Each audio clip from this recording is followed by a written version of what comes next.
O time do Internacional vence do Monzón, um jogo que ficou marcado pela forte chuva, atrasou um pouco depois da paralisação, mas o time do Internacional conseguiu vencer por 2-0 e está classificado. E agora nós já sabemos o que teremos daqui para frente na fase de mata-mata do Gauchão.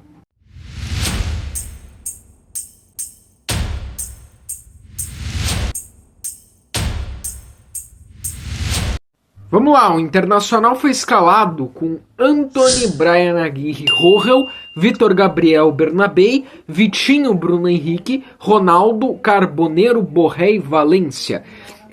Melhor dizendo, né?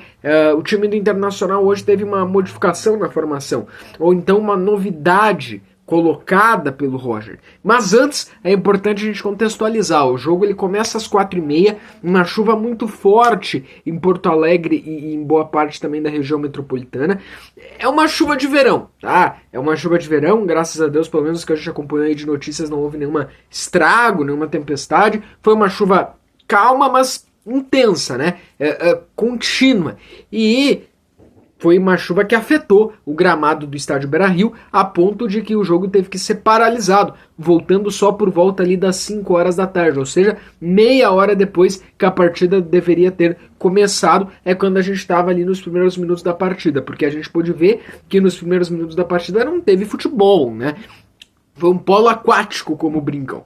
Mas falando sério, nenhuma jogada seguindo a bola, a bola não rolava. Não rolava, os jogadores não conseguiam correr com a bola. O passe, a bola não ia, sabe? Era aquela coisa, cada um chutando a poça, depois chutão para um lado, chutão para o outro.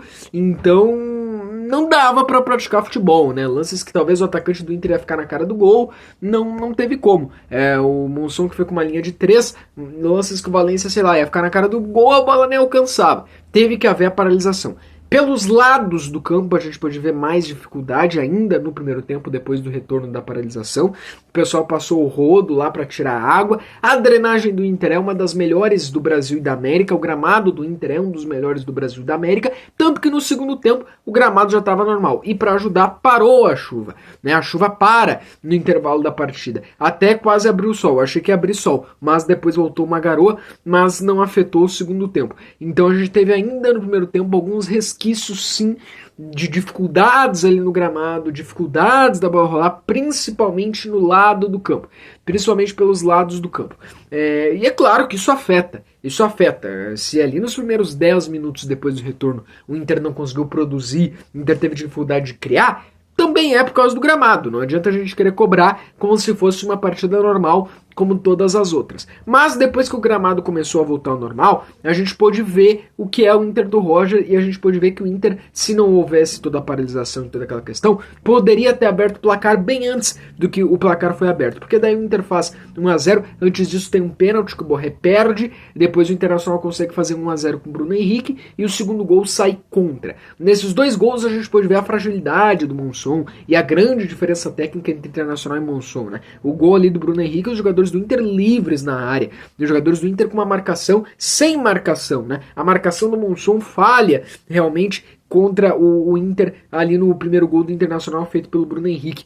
E também foi um gol que eu acho que era defensável do goleiro. Então a gente vê a grande diferença do Inter, muito superior ao time do Monzón. Depois ainda sai um atrapalho ali da zaga do Monzón, o segundo gol, e aí mata o jogo, termina o primeiro tempo 2-0, mas eu ainda acho que o primeiro tempo teve algum daqueles resquícios da forte chuva. O segundo tempo começa, na minha opinião, acho que o Inter tira o pé. Acho que era jogo que o Inter poderia ter feito 5-0, 4-0, se o Inter tivesse um pouco mais de intensidade. Deu pra ver que o Inter foi um pouco mais devagar, talvez até com medo de lesões, sabe? Tirou o pé, baixou, diminuiu o ritmo, né? Tava na quinta marcha, foi lá pra terceira, segunda. O Internacional, ó, deu aquela diminuída, né? Tirou o pé do acelerador, foi bem tranquilo, né? Mais tentativas de fora da área mesmo.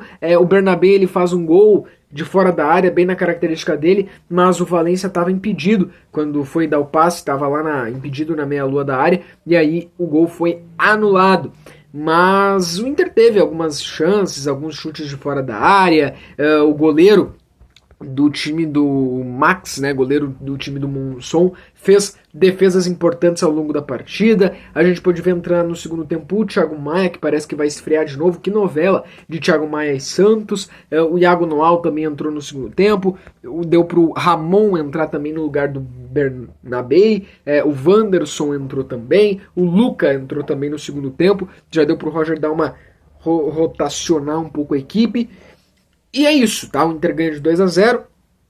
O Inter que dependia só de si para ficar na liderança geral do grupo. O Inter fica na liderança geral do grupo. Como que termina então essa primeira fase aí do Gauchão, né? A Avenida São José e a dupla Brapel, Brasil de Pelotas e Pelotas, vão jogar um quadrangular aí, uma tabela entre eles para ver quem é que vão ser os rebaixados. Enquanto os outros times, né, o Monson é um exemplo, esses outros times vão brigar pela Taça Farroupilha, e aí vão brigar por uma vaga na Copa do Brasil. E os semifinalistas, então, Grêmio, Juventude, Inter e Caxias, tá? O time do Grêmio vai enfrentar o Juventude, o jogo da volta é na Arena, o jogo de ida é no estádio.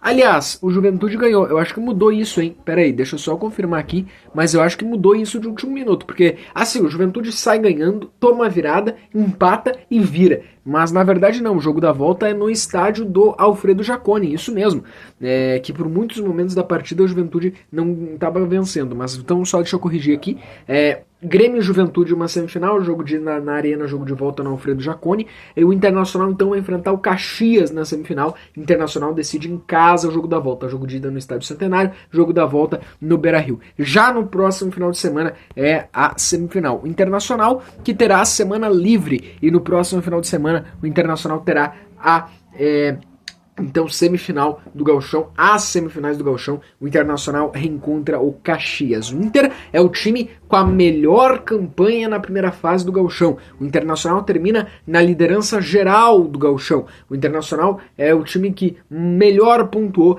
e até por isso, pelos critérios, então enfrenta o melhor segundo colocado, o Caxias, que veio do próprio grupo do Inter. O que fica da partida de hoje, eu acho que meio a chuva, em meio a todas aquelas questões que a gente pôde ver, talvez é uma ideia já de time para as semifinais, porque Valência como camisa 9 na área, Borré jogando mais atrás, né? A gente tem então pelos lados Vitinho e Carboneiro, Carboneiro no lugar do Wesley, tá? Aí a gente teve hoje Ronaldo e Bruno Henrique, mas possivelmente a gente vai ter o Fernando como titular. Hoje o Fernando não jogou como titular. Aí no meio campo, Borré, não tão meia assim, né? Um cara mais meia área, que joga tanto ali no meio campo quanto na área. E o Valência como 9, Valência só na área. O Borré jogando como meia, mas ele é atacante, né? Tá no costume dele, ele tem envolvimento com a área. É impossível dizer que ele não vai entrar na área, que ele não vai também finalizar sem um outro homem de ataque. E os lados com o Vitinho e o Carboneiro. Acho que o Roger não vai fugir disso para semifinais se não tiver o Wesley. E o Alan Patrick, que foi o que mais nos preocupou, porque sai a informação de que ele poderia perder todo o gauchão, de que ele ficaria fora por semanas, e aí a informação do Vaguinha é que não é grave, mas o que a gente sabe então, né, uma lesão ligamentar ali, ele deve perder as semifinais do gauchão, tá? Até melhor não ter dado o Grenal em semifinais do gauchão, o Alan Patrick deve perder as semifinais do gauchão, e na melhor das hipóteses ele deve voltar nas finais, tá? Eu acredito que vamos torcer aí para pronta recuperação do Alan Patrick, mas foi a notícia do dia que realmente preocupou muitos torcedores colorados. Claro, isso a gente vai acompanhando melhor ao longo da semana, amanhã, segunda, terça, vão surgir informações melhores sobre a questão do Alan Patrick, mas o que a gente sabe de momento é semifinais do gauchão ele não joga, e a nossa torcida é que ele possa voltar nas semifinais, porque o Alan Patrick é um jogador extremamente importante para o time do Internacional. Mas a gente vai falar mais de Alan Patrick aqui durante a semana, porque como eu falei, certamente vão surgir mais e mais informações. Mas acho que fica essa ideia então pra gente ver, né? O Valência e o Borré então jogando juntos, uma nova ideia do Roger, não mais aquela ideia de deixar os dois na área, também aquela tentativa de colocar o Valência como se o Valência fosse um ponta e o Borré só na área. Ele deixa o Borré para ser o cara que joga atrás do Valência, apoiando no ataque, mas também ajudando ali o meio campo. Excelente ideia, e o Valência na área. É um bom começo de ano do Valência, não só de hoje, mas das outras partidas. É um bom começo de temporada aí do Valência, tá? Vamos ficar então de olho, porque eu acho que é uma escalação semelhante a essa. Hoje o Vitão não começou jogando, Mas acho que é uma escalação semelhante à que foi hoje, tá? A ideia do time que o Roger vai pôr aí contra o Caxias, tá bom? Classificado, líder geral, vitória colorada, é isso que nós vimos nesse jogo que realmente atrasou por causa da chuva, mas mais uma vez eu repito que bom que não foi nenhuma tempestade, foi uma chuva, sim, que atrapalhou o começo do jogo, mas uma chuva tranquila, tá bom? Valeu!